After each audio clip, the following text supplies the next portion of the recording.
Welcome back, ladies and gentlemen, to the IESF World Esports Championship qualifiers here 2024. It is, again, the Asia and Oceania region. That is a tough word. And we have Group A, once again, for you guys at home. It's the last 6 matches of Group A at that. So, we're going to see who is making it to Riyadh. Once again, to be reminded, it is the top 2. But we're going to get to that in a minute. My name is Felix. I'm joined today by Kovo. And if this day gets even close to as crazy as yesterday, I think we have some good games at our hands, don't we? Absolutely. I think today is the day where it comes down to the line, right? That today is the day where teams actually decide who goes to Riyadh, who makes it to the IES Esports World Championship.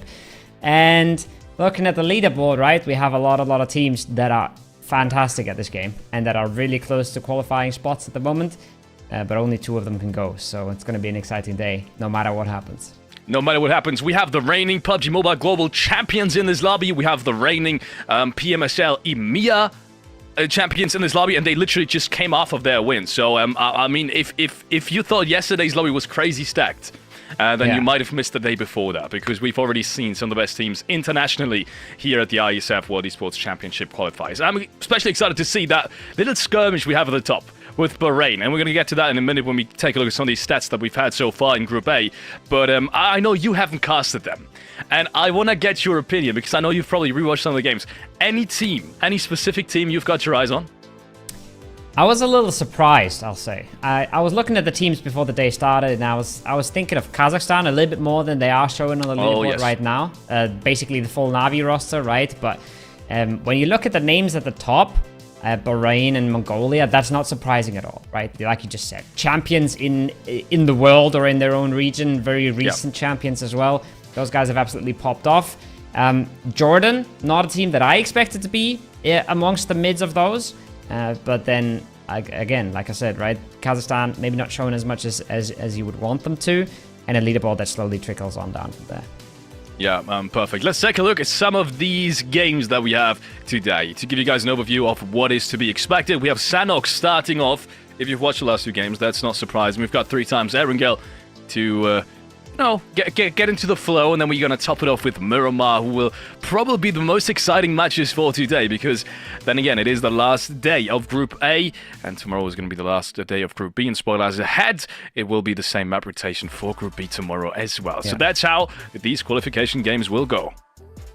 It's a big thing for a lot of these teams to start off well today. Again, I think we talked about that yesterday, but funnily enough, after both day ones, the top team has 68 points. So even though we're thinking about a completely different lobby today, with only 10 teams in it, and we're thinking about a completely different mix of teams, we ended up at basically the same point sort of gaps and margins that we did in the other groups. So teams will have to come out swinging today. And I think most teams on the leaderboard can still have a chance at these spots, but they got to get themselves some placement points. They got to get themselves some eliminations, or otherwise it's going to very quickly fall out of reach. Absolutely. Let's take a look at the point structure. Nothing surprising here. So we quickly go over it. It's the 10-point chicken dinner. We've had this for quite some time in PUBG Mobile Esports, with 1 point being given to you by elimination, which makes this whole thing in Group A extra interesting, I want to say, because you have less enemies to shoot, and that in result means you have less elimination points together, and that also might make the difference. We talked about this yesterday, difference in points between the top 2 at the moment in the group, which is Bahrain and Mongolia, a little bit bigger than what it usually means, right? In an 18-team lobby, it is quite possible to get a 20-25 point game, as we've seen yesterday. In this one, it's almost impossible for you to eliminate 15 players in the lobby, and we've almost seen that from Bahrain yesterday in 2 of the games. One of the games they've actually won. But for them to take out 15 of the players, it's once again, it's almost impossible with a 10-team lobby. Absolutely.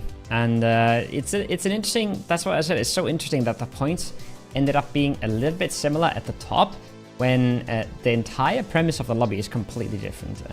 There's Jordan. I talked about them a little bit. I said I didn't have them amongst the top 2, top 3.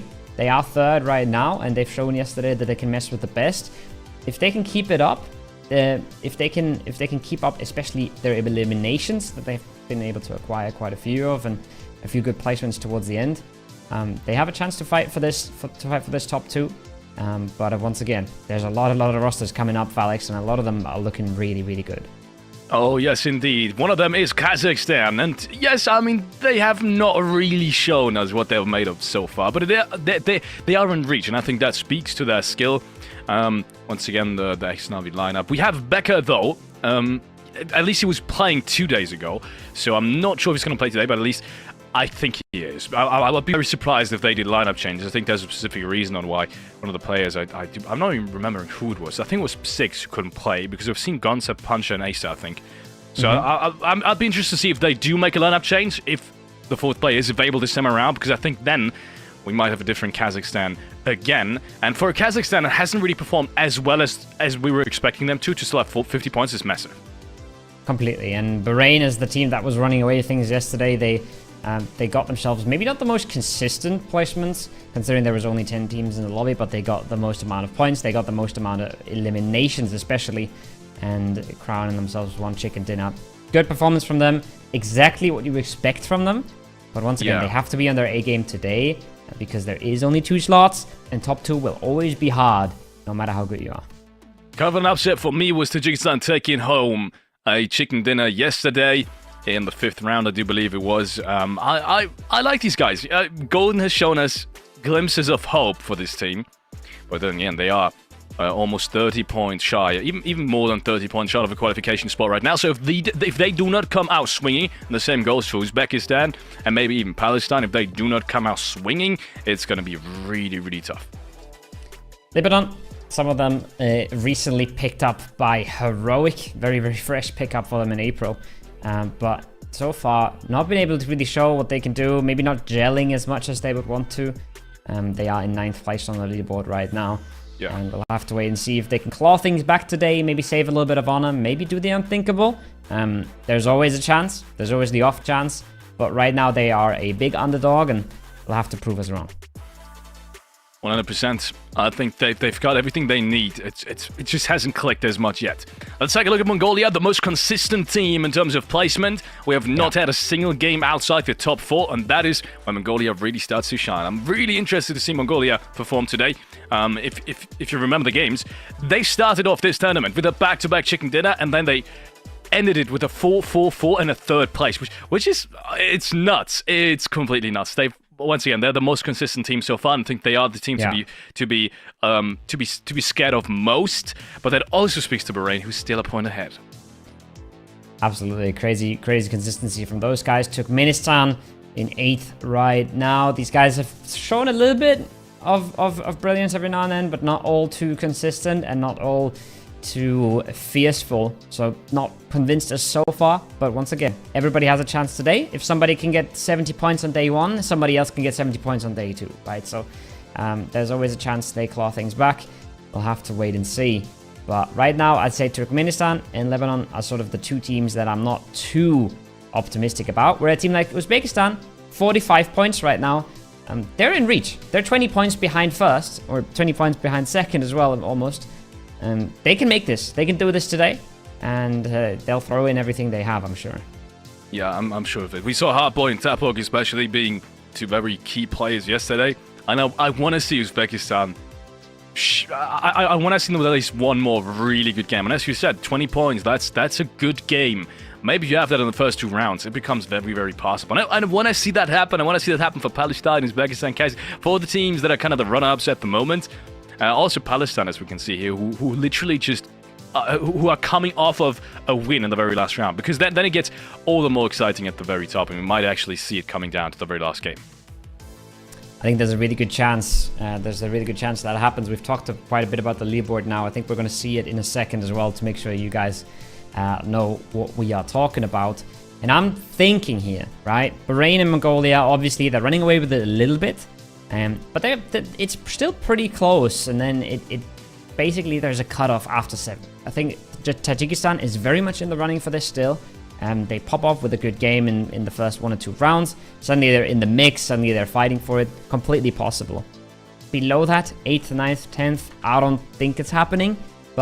And once again, if anybody was watching yesterday, we got completely proven wrong by what Pakistan pulled off in the last 3 matches. So I'm not going to put it past anyone. I think the favorites are very clear here, but it's possible for most of the teams on the leaderboard. Yeah, I think so too. Especially since we have so many strong teams just below it as well. I mean, we saw how Palestine can even win some of these games with the roster they have. If they do get the option to do so. Same goes for Kazakhstan. They're not to be underestimated. I want to see them with some good circles as well. Maybe get gifted a little bit more than what they did yesterday. They had their chances. I believe it was the very last game especially. Excuse me, 2 days ago. The very last game 2 days ago. Where we said Kazakhstan threw away their round. And if they wouldn't have, they would be in a different spot now again. They kind of gifted that win towards Palestine in the very last one by making that push and very actively focusing on the top 2 teams at that specific leaderboard situation a little bit too much. So maybe if they dial things back, if they keep focusing their own game a little bit more than what they did in the first 6, maybe we're going to see them relatively early on even get in reach for the second and first place. Absolutely. There's a lot to unfold today. If you guys are wondering in chat where the teams are that you were watching yesterday, they'll be playing tomorrow. Today is Asia A. We have the 10 teams that you have on your screen today. And tomorrow is the second day for Asia B. So we're going in a bit of a leapfrog format there. Today we're going to decide which 2 teams out of Group A are going to qualify to the World Esports Championship. So if you are a fan of a team in Group B, today you can stick around to watch the competition to see who your team is going to face at the World Esports Champions in Riyadh towards the end of the year. Yeah, exactly. So if you're a Pakistani fan, still stay tuned because as of right now, at least, Pakistan is going to qualify, and so is whoever is top 2 at the end of this day. So yes, as you said, it might just be the competition that you're watching right now. And then again, we have some strong teams already invited towards the World Esports Championship, the reigning champions obviously, and then also the host team that is invited in Saudi Arabia. Very, very special day that is going to be coming up. It's going to be, to some degree, another land that's being conquered for some of these players, 8 players in particular today. So I'm going to be very interested to see who that is. I think honestly, experience-wise, I think, yes, Bahrain has been amazing, but none of them really have that really deep LAN experience. And I think for them, it would probably, just based off of performance, I think for them it would be the biggest success so far. Even though they've won online tournaments, I know they've literally just coming off winning PMSL, but for them, I feel like it would be extra special. For a team like Mongolia, you know, these IC players, they've won everything they can. Like, you've won a PMGC. There's nothing else you can legitimately do. But that is only on an organization level, right? Yeah. These guys have not won anything for their country yet, and I think that's the special part about IESF and why I still believe these 2 teams have, even though it's a little bit different, have both very big things to gain. So yeah, I'm going to be excited. Very different perspective for them as well. Once you've won a world championship, yes, you've kind of won everything, sort of, but that also gives you a really good bunch of confidence. That really shows you, okay, we can literally beat everyone in the world, and that can come in super handy when you're coming into our last game and it's becoming a bit of a clutch situation and you're struggling a little bit. But then you have the Bahrain roster on the other side, like you said, right? European EMEA Championship, PMSL. They won that with 40 points ahead of second place. They are rolling, right? They are rolling in confidence. They're rolling in momentum. It's going to be really hard to knock these 2 teams off. I feel like there's a really good chance they just keep on rolling, those 2 at the top, and everybody else has to really step up their game because the top 2 looks super strong to me. Yeah. They can't really add anything else. I think they are. We said it at the beginning of the first Group 8 day as well. We believe that these 2 teams would be at least 2 of the maybe 4 favorites that we had, and usually we're not that far off in terms of predictions when we have such an interesting composition of a lobby, right? Some teams almost no experience, some teams literally world champions, and the reigning world champions at that, all of these players. So yeah, it's interesting. Usually these kind of things do go or do tend to come true. Then again, it is only a 10-team lobby, and I think that's what makes it interesting, because strategy is not that. I would argue, and I want to get your opinion on this. I would argue strategy and macro strategy, especially, so rotations, first 3 phases, whereas usually the biggest part of strategy really comes in before improvisation kind of takes over a little bit more, isn't really that important with 10 teams anymore. It's very different, right? And that's why I find it so fascinating that they've been able to convert from a incredibly competitive 16-team lobby into a 10-team lobby with a really wide skill variety, right? So they've been able to convert that, and especially I think Mongolia not finishing a single match outside of the top 4 to me is crazy, because this is not the game they're used to playing. This is entirely different. There's way more space, but that means all your opponents have way more space as well, right? And it's very easy to get punished on a move that you've learned works, and suddenly doesn't work in this lobby anymore. So I think anybody that's performing at the top has shown a lot of flexibility and a lot of understanding of, okay, this is the game in front of us. We'll judge based on what's happening, and not, okay, we have our playbook and we're going to apply our strategies to this lobby. Because that just wouldn't work. The lobby is so different than what they're used to. Yeah, I couldn't agree more. 100%. I think it's going to be, especially also for the less experienced teams, it's kind of a, you don't really know what to expect going into this. And I think that's also what makes it so interesting. So there's certain qualifiers you can prepare for, and then there's the IESF World Esports Champions qualifier, because you have all sorts of players that maybe you've seen play in different tournaments, different regions, different nations, and you know these guys are nuts, but you've never played against them, and you don't know. Some of these teams are also scrambled between different teams, some of the best teams in their specific nation. So you don't really know what kind of playstyle they're going for, and it's really hard to predict anything. But then you also get 12 chances, I want to say only to some degree, which as a viewer is perfect, but as a player, if you can't adjust in the middle of the day, then I mean, when are you going to adjust? Because the second day is there's only one day between the second day of restage, which is already the end of it. So yeah, there's almost no time. You need to adapt in the middle of these matches, otherwise it's going to be really tough. Yeah, that's the position that some of the bottom teams are in now. It felt like they couldn't adapt on the first day. It felt like they couldn't figure out what to do with this lobby in the first 6 matches, and that's come back to bite them now. I think the bottom 3. Again, I don't want to count anyone out, but realistically, mathematically, it's really looking unlikely. And the more games we go today, the more that's going to become clear that the top could just start running away with it. And it's tough. It's tough. It's very easy to sit here and talk about what the teams should be doing. It's very, very hard to figure out what it is you got to do in each single game. We're playing 3 different maps. We're only playing 12 games. It's tricky, man. It's really hard to adapt to circumstances like this, and especially, like you said, some of these teams not full lineups, figuring out how to play with each other on the spot. It's really, really hard for some of these players.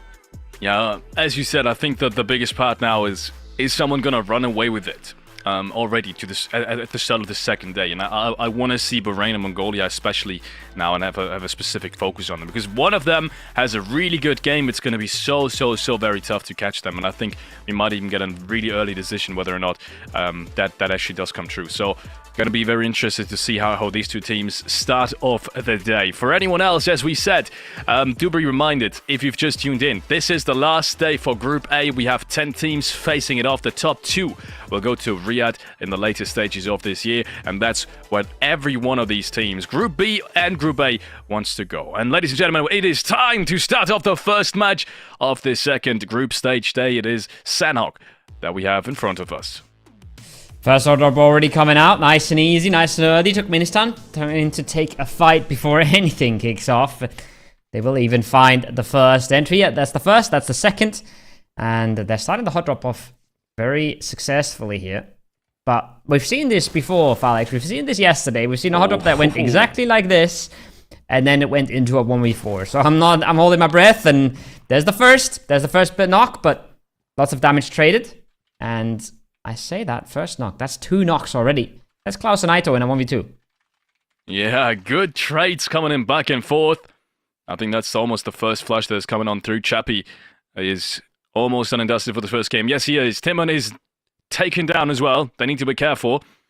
It was Klaus is really close to him as well, which usually is quite the German name. Everyone's got the stereotype of Klaus being German, but it's around it's Turkmenistan. I'm very confused. As a German, I'm very confused. If we do ever get an interview from him, maybe not this year, depending on how they perform, but maybe next year, I gotta ask him about his nickname. Anyways, jumps on top of the roof and has got a prime position to maybe spot out Hemsey as well. Hemsey walks into the room, tries to pre-fire. Klaus hasn't really got the angle just right, and the headshot comes through. Oh, Klaus almost goes down. What an upset that is. I thought he was going to have the advantage on this one. More shots are raining on through. No one's really connecting anything. Now Hemsey peeks around the corner. Legenda is not there to support Klaus in time. And then he goes down. He's biding a lot of time, though. He was buying that time for the res to come on through so they could at least go back up to 3 players. Now the nade comes in. Another jump. But that should be the end of it, surely. The nade doesn't do the damage. The shotgun does. He brings it down to a 1v1. They haven't even gotten the res. That's another confirm as well. Oh, Hamzy is making this so costly for Turkmenistan. It was looking so clean for a second. DBS, though. We've seen this before, Felix. This might just be another 1v4 in our first game of the day. Yeah, it might be. It very well might be. Hamzy peeks around the corner, gets the next flush. And Palestine, they've won the last game. Oh, that was so close. I thought Hamzy was going to get it. He peeks around the corner. It's DBS against DBS. Hamzy! Oh, my goodness. This guy is just absolutely unstoppable. And he gets the 4th frag in this 1-on-4. Hamzy has done it. And has made Palestine proud. And these guys need it as well. Even though he will continue this game as a solo player, they need these 4 points so very desperately. How has this happened 2 days in a row? What is going on? The pot drops, man, they're explosive. This is tough times for Turkmenistan. It looked like they had it all under control, and as soon as they were 4 versus 1, they started peaking a little bit too much, taking a little bit too many risks at the same time, and instantly punished for it. Not a great outcome, honestly. Not a thing you'd like to see. They're going to be biting themselves a little bit here.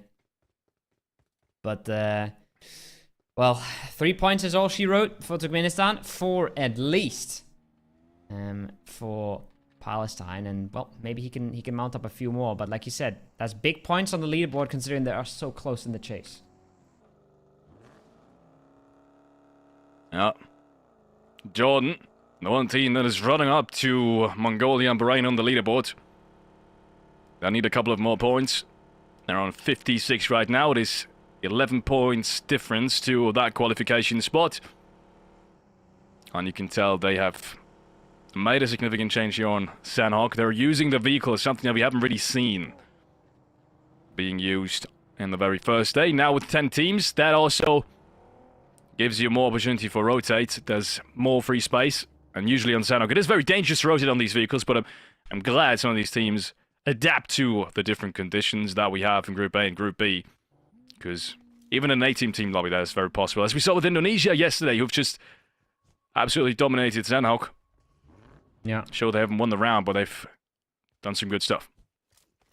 Uzbekistan, close by here, hiding on out in the compound, taking it slow. 4-man, holding down the area, not really trying to be all too proactive, not playing all too carelessly, maybe hoping that somebody runs in, hoping that somebody breaches in, but some of their vehicles should be visible to the outside if there is a team coming on by. This is, like I said, very safe approach. But maybe they are trying to lay the bait here, because we could see on the map there for a second when the observers showed us the map. There's a lot of space on this map right now, right? We're already down to just 8 teams. There was a lot of space in the circle, but they decide to take almost none of it. They decide, okay, we're sticking together, we're playing it safe. Yeah, they are. And there we have them again, Tajikistan. We've been talking about them. They need a big performance. They've shown us glimpses of what they can deliver. But it's unfortunately just not been enough just yet. They haven't found that one big round they need. The one big round that Jordan, in the midst of all that fighting that we had 2 days ago, has found. But in comparison to them, no, unfortunately it's just not happened. Let's see if they will be forced into the first fight of this group day. Second fight, to be honest, but at least not the hot job.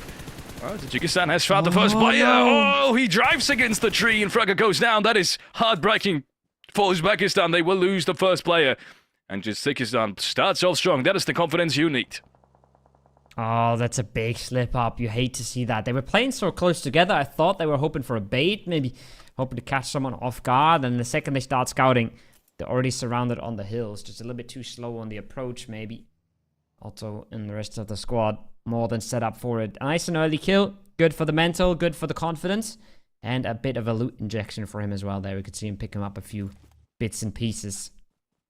This is super nice, Felix. This is super nice. Getting a kill this early, weakening a team right next to you, enables a whole lot of options for you to play later on in the game.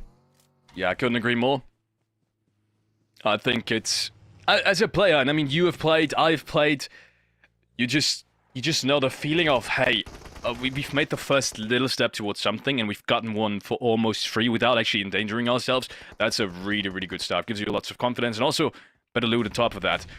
Next fighting is going on, and it's still inside the blue zone. Out of all the plays that it is inside the blue zone, unfortunately. And look at this. It is two absolute top teams, and Kazakhstan is in desperate need of winning this one if they want to catch up to Mongolia, who is in second place at the moment. Mongolia has already lost 2 players, but they've already taken 1 down as well.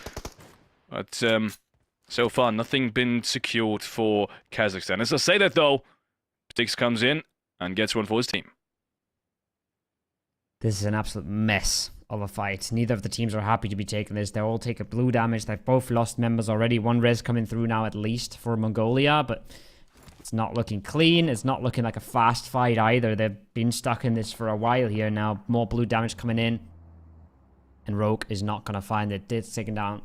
Not a good fight for either of these teams here. And like you said, we need Kazakhstan to close this one out if they want to have a chance at catching up to Mongolia. But even if they do, they're going to come into this zone extremely late and extremely weakened. Yeah, I couldn't agree more. I think, as you've summarized it perfectly, none of these teams is going to be happy with this one. So far, it seems to work out for Kazakhstan a little bit better than it does for Mongolia, who've already lost 2 players. But even as Kazakhstan, losing their 1 player, we said that trade-off is only really worth it if after you finish the fight and still have the 3 players alive and gotten all of the 4 frags, and do more on top of it, then maybe it becomes worth it. But in a lobby like this, where you would expect them to win almost any fight against any team outside of maybe Bahrain and Mongolia cleanly, then it really doesn't become that all that much worth it anymore. And phase 2 is already closing in as well. That's going to make it even tougher for them. That's what I was alluding to earlier as well. Is this is such a different meta, right? When you know you have 3 teams in the lobby or 2 teams in the lobby that are just incredible at team fights and incredible at playing the game, you want to dodge them if you can to make sure that you get yourself a few points every single game. Make sure you can keep up with the crazy point total that everybody else is putting up. But you also don't want to just let Mongolia free roam and do whatever they can. So that's sort of what I mean when I'm saying this is such a different lobby now. 10 teams, 2 of them just seemingly ahead of the rest. You got to play differently. You got to adapt differently. And that's why it's so impressive that some of these teams have been able to do that and have been able to carry on their past success into this. Yeah, absolutely.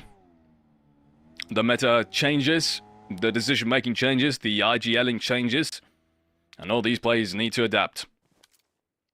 We've got Jordan now, also on the lookout. They've secured center position, for the most part at least. They do have a couple of stranglers in and around them. They need to be careful for not taking too much space. Lots of water still in there. It could still very well shift in, I want to say, every direction except south. And as I say that, perfect cast occurs. It does go south. That is one of the hardest circles I've ever seen on SANHOK. That's crazy. There's not a whole lot playable in here. It's pretty much all down to the southeastern side around the docks is where you want to play. Otherwise, you're going to find yourself swimming later on. Hamzi, he's down in the cave after his 1v4. He's hiding on out.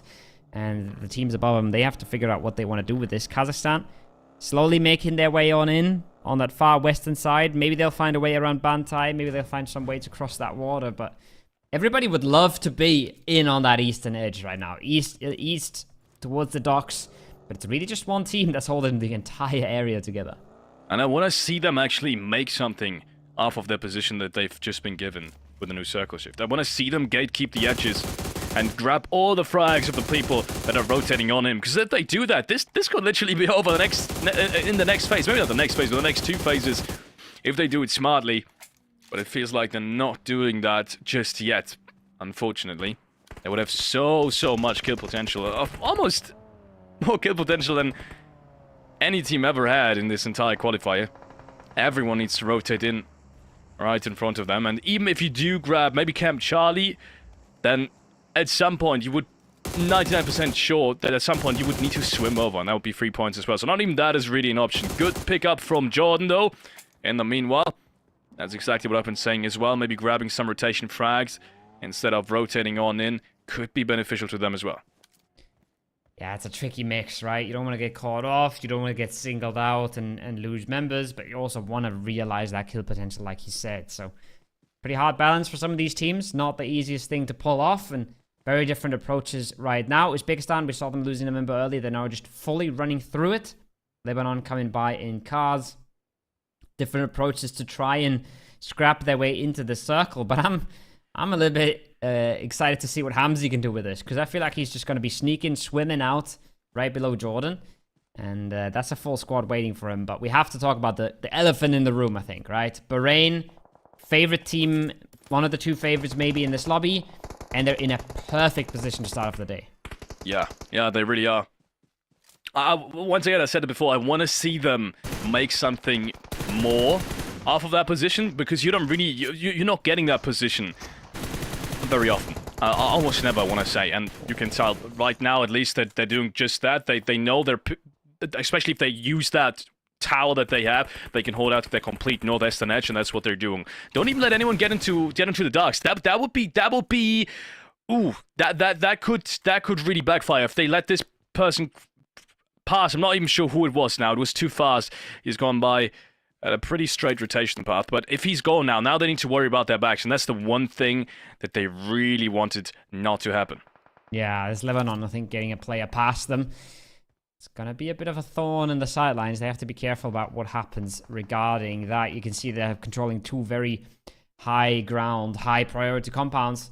And we'll have to wait and see how much they're able to hold on to. Uzbekistan goes down in the meanwhile. Northern side in the blue couldn't make it past these teams. I think they got themselves 1 or 2 eliminations towards Lebanon at least. But they are now eliminated. And the circle, it keeps swinging towards the water. We have 2 teams on the west still. And we have Bahrain pretty much controlling the only and most important compound in this zone, Felix. I think we have a boat somewhere in there as well. I think one of the Lebanon players, is he rotating past the coastline, or is he? Nah, he's in a vehicle, 100%.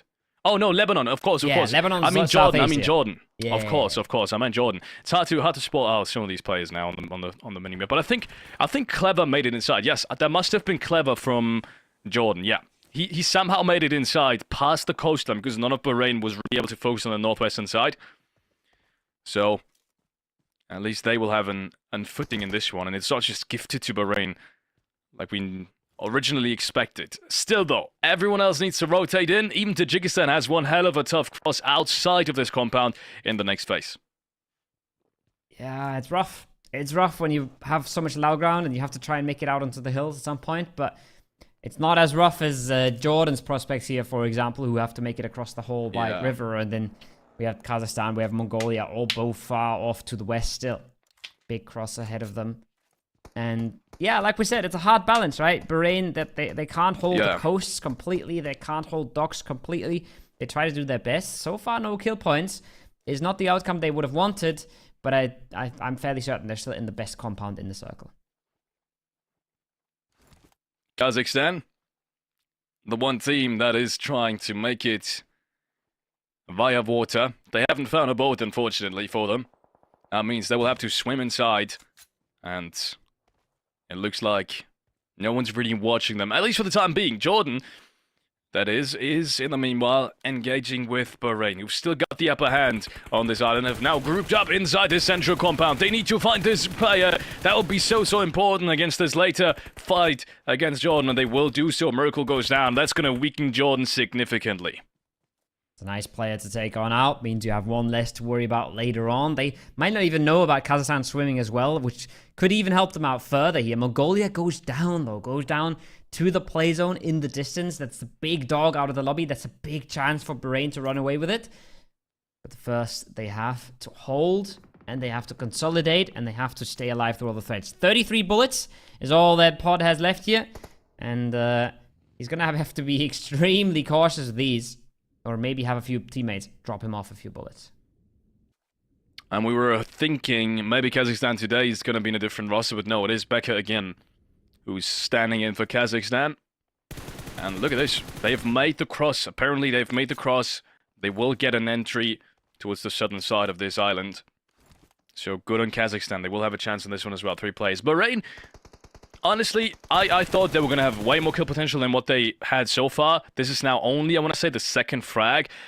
Good thing, though, with getting this one is they saw Lebanon shooting towards a different team at the coastline, and that gives them a hell of a lot of information. But maybe another team, in this instance Kazakhstan, because the knock did come through, they should know this via the kill feed, that Kazakhstan has made it towards the island as well. So good information from them.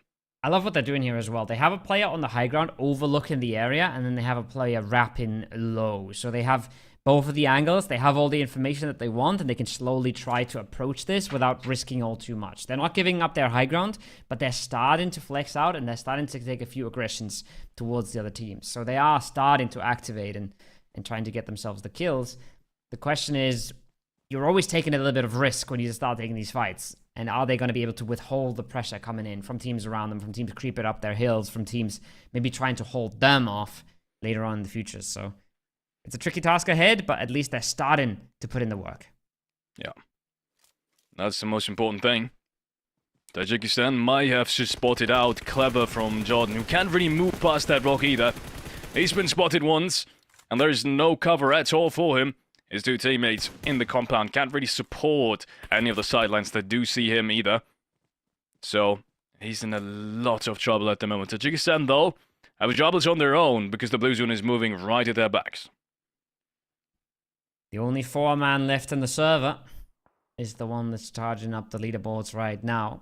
Becca trying to prone it out, trying to maybe find a freebie, maybe trying to find a kill, a sneaky one, onto Bahrain. And maybe throw a spanner in the works. If he does, the game's pretty much up for grabs for a lot of different teams here. If he does get taken out, if he does get cleaned up, I think we still have Bahrain for this one. But we have another circle coming on in. And it doesn't look like he has any idea here about Becca proning so close to him. Doesn't look like it. And as you said, that might open things up for any other team if he does overstep his boundaries. He takes the extra safe pathing though, and that's going to give him a little bit of breathing room. Tajikistan, in the meanwhile, has breached this compound now, but they haven't really breached this compound. They've just gone and driven right below. Oh, this is huge. Becca finding full ID is going to open up this round. That's exactly what he said was going to happen. And that's big, and that's a problem. They had a player overwatching for a while, but they couldn't look around the rocks. They couldn't control that. And then there's a for it now. 3-man up, already getting encroached on from multiple sides, and the zone has shifted away from them. So they've got to be fast with this. They got to clear what's below them. They have the utility to do so, but they got to be clean with it. And any further knocks are going to make this game mighty hard for Bahrain. Now they've spotted them, though. The molly, oh, it's a little short. Maybe the nades are better. They need to find a little bit of utility here to just reprieve all this pressure. Nade is coming on through. Tajikistan plays in all sorts of trouble. M4 in hand. And Pard finds the first one. Second one should follow very soon. If he only would know how much damage his nade did. But he's cooking up the next one. He should know where Auto Hard is. Next nade comes on through. Both go a little bit too far. And Tajikistan stay in the race for at least a couple more seconds. Every second they buy is tricky for Bahrain. Costs them more and more time, but they are still 3-man up. They should still be able to do this. Flying on down is pre-pot. He's trying to go around the smokes. There's DBS on the other side. It's always risky. There's always one-tap potential. And now one of them falls. It's a second one from Kazakhstan. That's a big, big knock. That's a big scalp to take right now. Freezer is on his knees. And Neos has almost no HP to work with. Bahrain is falling apart here. And it's just off the hands of a few different solos and duos that are making this so hard for them. Oh yes, Kazakhstan started off this complete struggle for Bahrain to make it inside the safe zone. And now Tajikistan is finishing it off. That's a good Molotov. Part has to reposition, and Otto Hard is still somehow alive. Maybe he can do even more. Neos goes down very low, but he is taken down, and they will have a little bit of time to regroup potentially. No, back up with a good angle. Takes down Part. And now it's just Neos left alive. The one really, really strong player for Bahrain who's been having so much success in this first group stage day. Now has to clutch his all on his lonesome. And he's got 6 right in front of him. So winnable for Kazakhstan. It's a good nade. Does not touch Neos. Goes a little bit too far. He's lobbing a few more out just for pressure, but they've brought this down to a 1v2 now.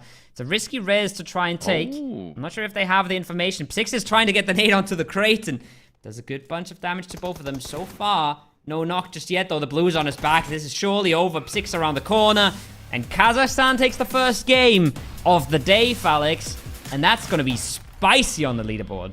Wow, they were the one team that made it across the water, and Kazakhstan, I said it, if these guys show up, maybe in the first 2 games, they will be in massive, massive reach, if not already in the qualification spot, despite not having a successful first day of the group stage here at Group A. And yeah, 18 points, I think that is going to be enough.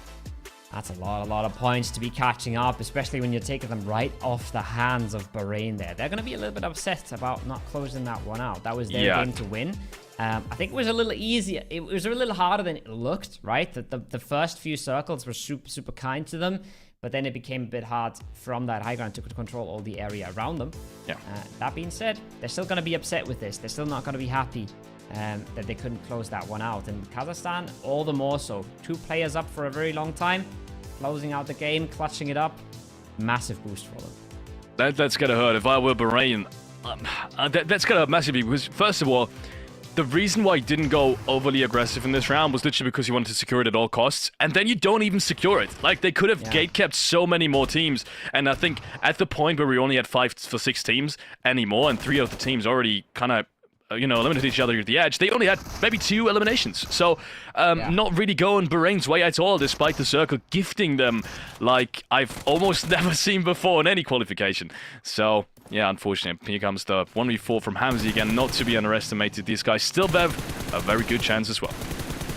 Crazy stuff. I can't believe we had a DBS 1v4 on both days to start off the first game. It's wild stuff coming out. And that was a big impactful fight, right? Kazakhstan, Mongolia.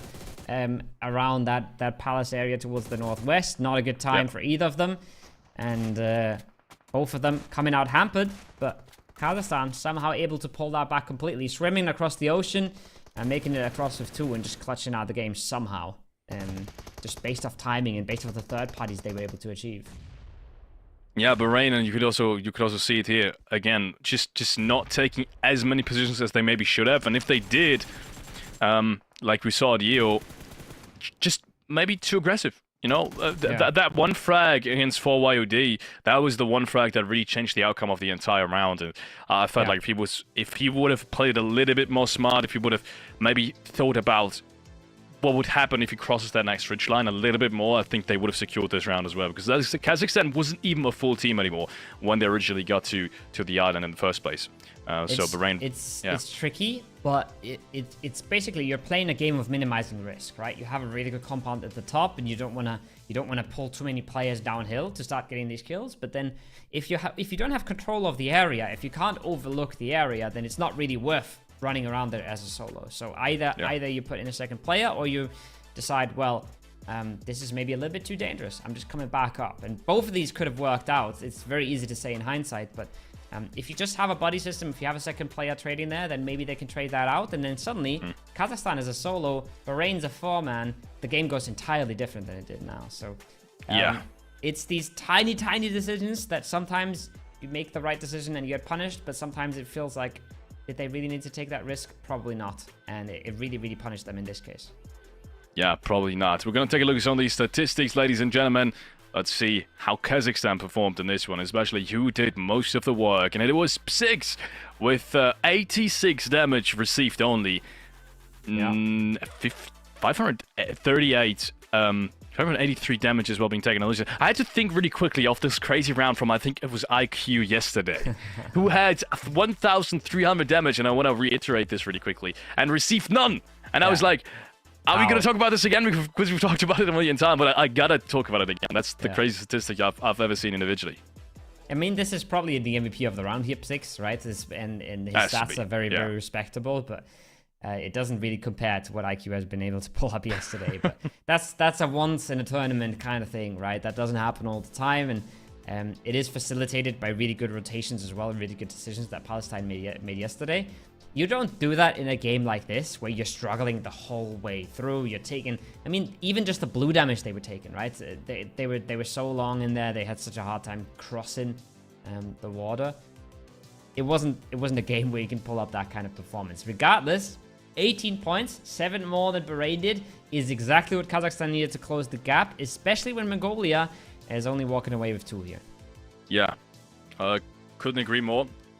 Also, we've now kind of passed this unfortunate line of teams like Lebanon, unfortunately, almost having no chance at all anymore. All right, we have now another contender up there, and we've Bahrain getting 11 points again, and that's so tough. With 5 more games to go, all of these top teams with how many contenders we have, would have to not score anymore. And the probability for them to go out early time and time again is just it's going to be zero. It's going to be 100% zero. Teams will get into good positions again in the 10-team lobby. Yeah, it's just going to get harder and harder. And this is a post-match summary that we haven't really seen yesterday, because this is what you expect when you have a whole lot less teams, and then you have some really early fights without a whole bunch of utility. So 50 smokes only is not a whole lot when we were looking at 300 in some of the games yesterday. But that is the story of the day, and that is the story of SANHOK. And yeah, interesting to catch some of these stats sometimes. Let's take a look at the post-match summary here on SANHOK. In these 5 known categories by now: eliminations, damage, assists, healing, and knocks. And interestingly enough, Hamzy actually had the most amount of damage, even though he went out very early. And I believe from these 783 damage points, he's probably made, I want to say, like easily 700 of them in the first phase. So interestingly enough, he still ends it on highest damage. Hamzy with the 1v4. What if he's the MVP? I think we're gonna have a look in a second here. He's getting close. Oh. he's had 1 less kill, and I think a similar or maybe higher amount of damage than Psix had. But yeah, it is Psix. Big part in playing for the win here as well. He had the low ground angle to make sure Bahrain can't really overpeak, can't do all too much. Makes that possible, facilitates the 2v1 in the end. And a big part of the win here for Kazakhstan that, in my opinion, they had no right getting. They fought for that and they took it away, and more respect to them. Absolutely. Survivor time 21. That's crazy as well. How fast that round really was. You can see it here again. 20 minutes only on that SANHOK round. Obviously due to the fact that this zone maybe even could have potentially ended even earlier than that, but that zone didn't really give any teams a lot of space to work with. So Bahrain here in this straight up head-to-head has parred as one of the most highlighted plays, 316 damage, 2 eliminations against Psix is 5. I think it's a deserving MVP in that case. Psix has to make it across the water, just like his teammates did, then had to fight a team that was in the compound. I'm not sure who it was. I think it was Jordan at this point, and then had to fight Bahrain, who had to make it down the hillside. Sure, that is an advantageous fight, but you are a player less. So good on Kazakhstan to actually win this last game. Same amount of damage between Kazakhstan and Bahrain, but 3 more eliminations, 4 more placement points is going to catch them up nicely, try and close that gap. And again, we talk a lot about how Bahrain might have given that away. We talk a little bit about how they maybe could have won that game, but what really matters more is Mongolia falling flat. That opens the gates wide for teams like Kazakhstan trying to close the gap. And yeah, more power to them. Shout out to them. Well played by Kazakhstan. Kazakhstan shown us that they want to get back into this race, and they will do so. We'll have to take a look at the overall standings very soon, because again, it is going to be very close with Bahrain also getting 11 points there at the top. But Mongolia did go out early. So ladies and gentlemen, let's take a look and see who is at the very top. Bahrain 79 points and Mongolia with 69 will still be in the qualification spot. And that's what we said. Despite a good game from any of the runner-ups, maybe these two teams will still stay inside the qualification spots. And that's what we have right now. Mongolia and Bahrain with 69 and 79 points still ahead. Then again, it is only 1 single point between Kazakhstan and Mongolia, and it is only 6 points. I had to calculate that for a second. 6 points between Jordan and Mongolia with 63 to 69. All 4 of these teams are, to some degree, running away with it at the moment. We were also said that before this game, so who knows? Maybe with a good game from Palestine or Uzbekistan is coming in, they will be catching up too. Yeah. Big points for Kazakhstan catching up, but big points for Bahrain solidifying their gap still. And like you said, right, we had a few pop-ups there. We had Palestine with a nice little clutch, making sure that they at least get something on the board. Teams like Uzbekistan were not able to do that, and it's gonna make things even harder for them. 5 more games, and I think right now I am starting to look even more towards the top 6. The Tajikistan, if they pop off here nice and soon, they still have a chance to catch this up. But once you look below 7th, it's really starting to feel very hopeless here, Felix. Yeah, it's starting to feel really hopeless, unfortunately. UAE, just to give you guys an heads up, is not going to be playing these games today. Apparently, it's It's been a tough day one for them anyways, and I think at this point they realized, yeah, we don't have a chance. Maybe it's a scheduling conflict as well. Either way, the only 3D team I'm really just disappointed in is Lebanon. I love their roster. I'm just so surprised to see them be that far down. Realistically, they should have a chance fighting with any of these teams. I mean, any of these teams. Honestly, yeah. I thought it was going to be a way stronger roster than what we have. You know, Hassan and Zakaria especially. I've seen these guys play. They should not have a problem with it, but apparently they do. Last place if we exclude UAE. Ladies and gentlemen, we're going to a very short break, and we'll be right back. Just a couple of minutes, maybe even one. We'll be right back for game number 2. Do stay tuned.